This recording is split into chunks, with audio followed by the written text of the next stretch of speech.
სოფო მჟავრდებულები უკვე მოვიდნენ, გადმოიყვანეს მცხეთის რაიონულ სასამართლოში, ადგილზე ასევე იმყოფებიან მათი ოჯახის წევრები და ადვოკატები. ყველა მათგანი ელოდება მოსამართლე მაია ოჩხარელის გადაწყვეტილებას, სწორედ მან უნდა განსაზღვროს თუ რა საშიელი ზომა იქნება არასრულწლოვნების მიმართ გამოყენებული. ექვსივე ბრალდებულს გამოძიება ედავებოდა ძალადობის ორგანიზებას და მასში მონაწილეობას და ასევე თავისუფლების უკანონო აღკვეთას. ყველა მუხლში დამნაშავედ იქნა ცნობილი ექვსივე მათგანი მოსამართლის მხრიდან და ახლა მხოლოდ ის არის გასარკვევი თუ რა სასჯელი იქნება მათ მიმართ გამოყენებული. იმის გამო რომ ყველა მუხლი არის მძიმე დანაშაულის კატეგორია, პატიმრობა 4-დან 9 წლამდე ითვალისწინებს პატიმრობას ეს მუხლები, თუმცა არ არის გამორიცხული რომ მოსამართლემ შედარებით უფრო მსუბუქი სასჯელი გამოიყენოს ამჟამად უკვე მჟავრდებულების მიმართ, რადგან ისინი დანაშაულის ჩადენისას იყვნენ არასრულწლოვნები. რაც შეეხება ადვოკატების პოზიციას, ისინი ფიქრობენ რომ დღევანდელი სხდომა საერთოდ არ უნდა იმართებოდეს და მოსამართლე დღეს სასჯელის ზომაზე არ უნდა მსჯელობდეს, რადგან მათი პოზიცია კვლავ უცვლელია და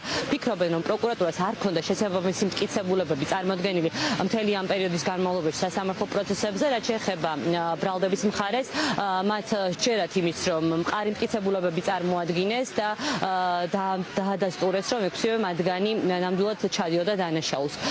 ასევე საინტერესოა ის დეტალი რომ ერთ-ერთი ადვოკატი ზაქრო გვიშიანი არ ესწრება დღევანდელ სხდომას პროტესტის ნიშნად და მას არ სურს რომ გადაწყვეტილების გამოცხადების პროცესში მონაწილეობა მიიღოს. ყველა ადვოკატი თანხმდება იმაზე რომ გადაწყვეტილება როგორიც არ უნდა იყოს ის აუცილებლად გასაჩივრდება მეორე ინსტანციის სასამართლოში.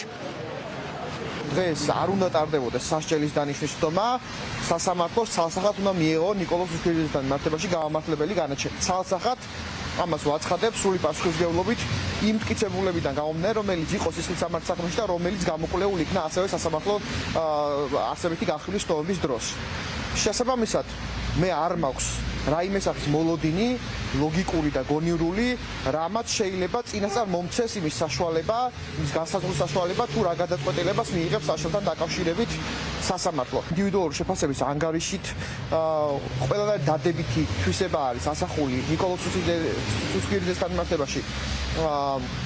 მოცემულ ანგარიში შესაბამისად მოლოდინი ერთადერთი და იმედი რა შეიძლება ქონდეს არის ის რომ ამ კუთხით მაინც შეძლოს სასამართლომ იქ მოცემული ფაქტობრივი გარემოების სრული გათვალისწინება. ჩემი დასაცავებელი ზოხო ორი მუხლით იქნა დამნაშავედ ცნობილი, ეს უნდა გადაწყდეს მისთვის სასჯელის ზომა, რასაც მას შეუყვარდა სასამართლო. რაც შეეხება მოლოდინებს, გამომდინარე იქიდან რომ ისინი სულად უსაფუძვლოდ იქნენ მტკიცებულების გარეშე დამნაშავედ და ცნობილი სასამართლოს მიერ დიდი მოლოდინები მე სამართლიან სასჯელთან დაკავშირებით ბუნებრივია ვერ მექნა, იმიტომ რომ უდანაშაულად რაც არ უნდა მსუბუქ სასჯელი შეუყვარდოს, ის მაინც იქნება უსამართლო. ორივე მუხლი არის მძიმე მუხლი, მოგახსენებათ ერთი ყველაზე მძიმე არის 9 წლამდე.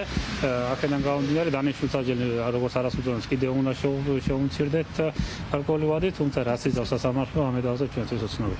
აღნიშნული სასამართლოს საქმეზე ბრალდების მხარემ წარმოადგინა არაერთი ერთმანეთთან შეთანხმებული აშკარა და დამაჯერებელი მტკიცებულებები, რითიც სასამართლო უტყუარა დარწმუნდა იმაში, რომ ექვსივე პირი კანონთა კონფლიქტში მყოფი არასრულწლოვანი ბრალდებულები ნამდვილად დამნაშავეები არიან. დაცვის მხარეს არც ერთ წარმომადგენელს არ წარმოუდგენია არც ერთ მტკიცებულება, რომელიც რომელიმე ბრალდებულის უდანაშაულობას დაადასტურებდა.